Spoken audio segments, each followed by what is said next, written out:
What's going on YouTube? It's James Rabel back with you today, aka The Rage, for episode 7. And today we're going to talk about the big news that pretty much surprised everybody, and that is the New York Islanders in 2015 will be moving to the brand new Barclays Center in Brooklyn. It was originally the home of the Brooklyn Nets, but now there will be two tenants there, the Brooklyn Nets and the New York Islanders. And it's a pretty big move, pretty significant move on a ton of levels financially for the team. So I just want to give my quick thoughts on it.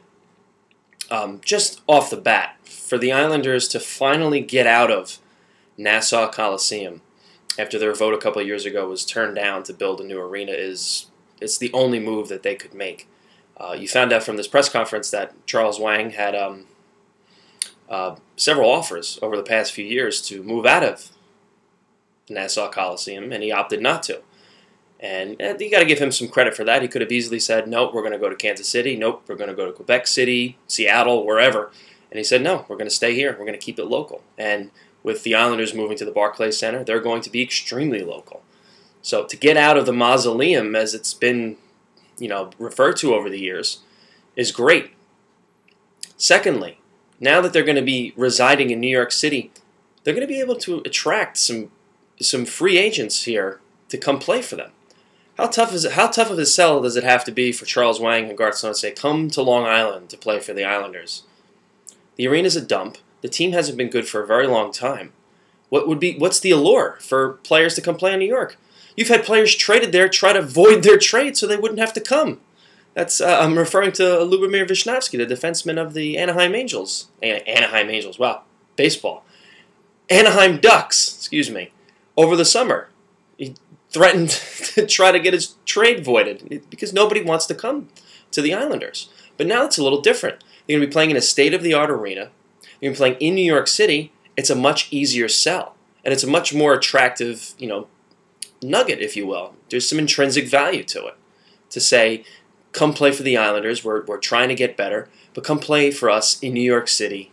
You'll be a star on Broadway. It's a much, much easier sell to get players in here.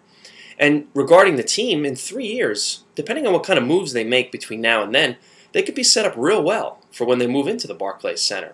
You look at John Tavares, their franchise player right now. He's only 21 years old, and they're moving into their 3 years from now. So he'll be 24, 25, right into his prime, right beginning of his prime. And then you have other players like Nino Niederreiter and Kyle Oposo, Calvin DeHaan, and their first-round draft pick last year, Griffin Reinhart.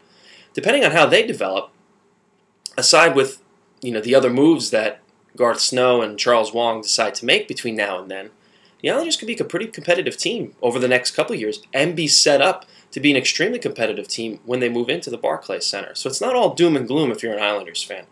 I know they haven't been good for a very long time, and last season it was frustrating because they played well at times but not consistently.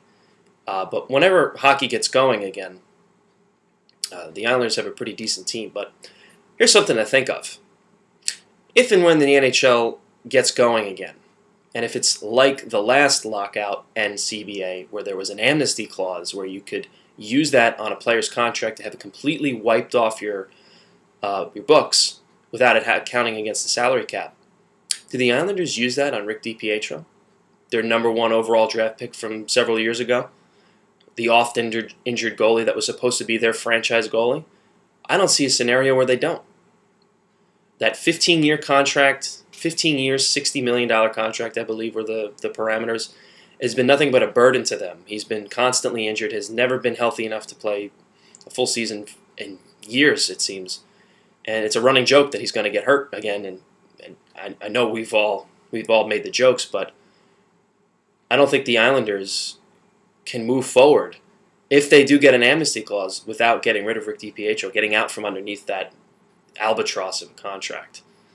So that's going to wrap it up for my thoughts on here. Bottom line, it's a great move for the Islanders, a great move for New York City. It's terrible for Nassau County because all the jobs that are lost and the fact that arena will probably be, I don't know what the future of that arena is, but there will be jobs lost because that the Islanders are moving out. But those jobs will now be going to Brooklyn, and it can only do wonders for the city of New York and the state of New York and in Brooklyn in the Barclays Center. So all in all, it's a great move. So wanted to give my thoughts on it, but I urge all of you to leave your thoughts in the comments section below. Share, like with friends, all of that fun stuff. We'll see you next time.